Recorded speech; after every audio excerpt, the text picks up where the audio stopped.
Assalamualaikum warahmatullahi wabarakatuh. Apa kabar? Semoga Anda selalu dalam keadaan sehat dan penuh berkah. Hari ini, dunia Islam akan berbagi kisah inspiratif tentang kisah Nabi Harun alaihi salam. Kisah Nabi Harun alaihi salam selalu berkaitan erat dengan Nabi Musa alaihi salam, karena keduanya adalah saudara kandung yang diutus oleh Allah Subhanahu wa Ta'ala.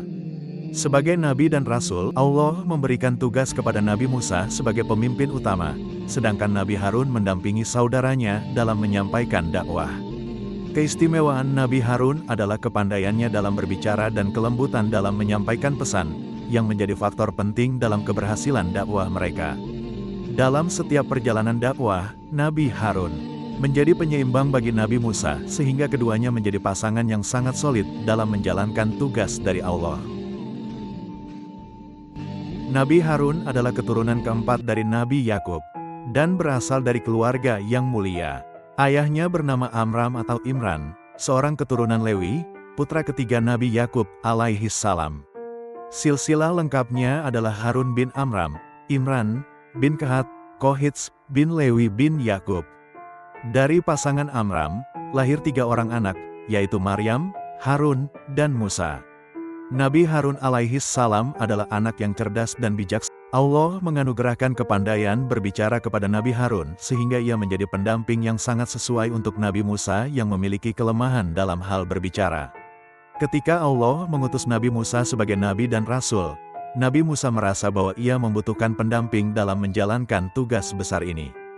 Dalam doanya kepada Allah, Nabi Musa memohon agar saudaranya, Harun, dijadikan sebagai pendamping. Nabi Musa menyadari kekurangannya dalam berbicara dengan lancar, karena beberapa riwayat menyebutkan bahwa beliau memiliki kekakuan lidah. Ada riwayat yang mengatakan bahwa hal ini disebabkan oleh peristiwa di masa kecilnya, ketika Fir'aun memberikan ujian kepada Nabi Musa dengan bara api dan permata. Nabi Musa memilih bara api, yang kemudian membakar lidahnya. Namun, ada juga pendapat yang menyebutkan bahwa Nabi Musa hanya merasa gugup berbicara di depan orang banyak. Nabi Musa menyadari kekurangannya dalam berbicara dengan lancar, karena beberapa riwayat menyebutkan bahwa beliau memiliki kekakuan lidah.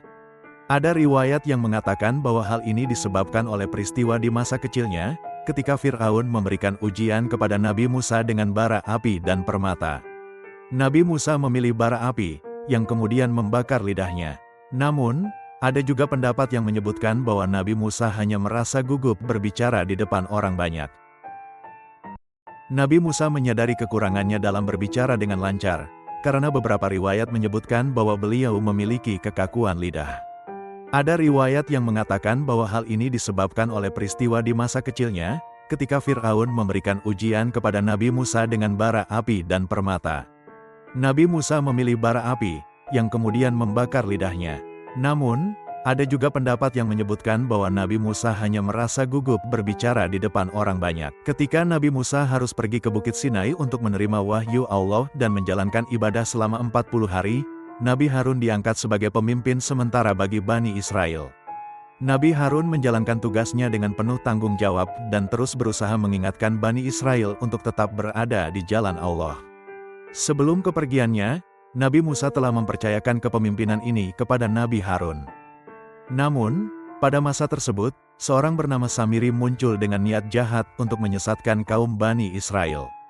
Samiri memanfaatkan kelemahan iman sebagian kaum Bani Israel dengan membuat sebuah patung anak sapi dari emas, yang konon diisi dengan pasir bekas tapak kuda malaikat Jibril. Pasir tersebut membuat patung tersebut dapat mengeluarkan suara, sehingga Samiri memanfaatkan fenomena ini untuk meyakinkan kaumnya agar menyembah patung tersebut. Nabi Harun dengan tegas memperingatkan Samiri dan kaumnya bahwa perbuatan tersebut adalah kemungkaran besar. Beliau menjelaskan bahwa menyembah berhala adalah dosa besar yang menyalahi ajaran tauhid yang telah diajarkan oleh Allah. Meskipun demikian, sebagian dari Bani Israel tetap terpengaruh oleh ajakan Samiri. Nabi Harun terus berusaha mengajak mereka kembali ke jalan yang benar, tetapi perlawanan dari sebagian besar kaum tersebut membuat beliau menghadapi banyak kesulitan. Nabi Harun tetap bersabar dalam menjalankan tugasnya, meskipun ia menyadari bahwa sebagian kaumnya telah mulai menyimpang. Ketika Nabi Musa kembali dari Bukit Sinai, beliau mendapati sebagian kaumnya telah menyembah patung anak sapi yang dibuat oleh Samiri. Nabi Musa sangat marah dan kecewa melihat hal ini. Dalam amarahnya, Nabi Musa menegur Nabi Harun, dan bahkan menarik janggutnya. Akibatnya, sebagian janggut Nabi Harun berubah menjadi putih, sementara sisanya tetap hitam. Dari sinilah, Nabi Harun dikenal sebagai nabi yang memiliki janggut dua warna. Nabi Harun menjelaskan kepada Nabi Musa bahwa ia telah berusaha sebaik mungkin untuk mencegah kaumnya, tetapi mereka tetap ingkar. Mendengar penjelasan ini, Nabi Musa kemudian memohon ampun kepada Allah atas kemarahan yang dilampiaskan kepada saudaranya. Akhirnya, patung anak sapi yang dibuat oleh Samiri dihancurkan, dan Samiri sendiri mendapat azab dari Allah. Ini menjadi pelajaran penting tentang ujian keimanan, kesabaran, dan tanggung jawab dalam berdakwah. Nabi Harun menunjukkan keteguhan hati dalam menghadapi rintangan, meskipun ia harus menghadapi perlawanan dari kaumnya sendiri. Sebagai pendamping Nabi Musa, Nabi Harun adalah teladan seorang pemimpin yang bijaksana dan setia pada tugasnya. Kisah ini juga mengajarkan umat manusia untuk senantiasa berada di jalan Allah, meskipun godaan dan tantangan begitu besar di depan mata. Salur wakaf Anda di sini. Bank BRI 06690100139837. Atas nama Yayasan Wakaf Khaira Zadina.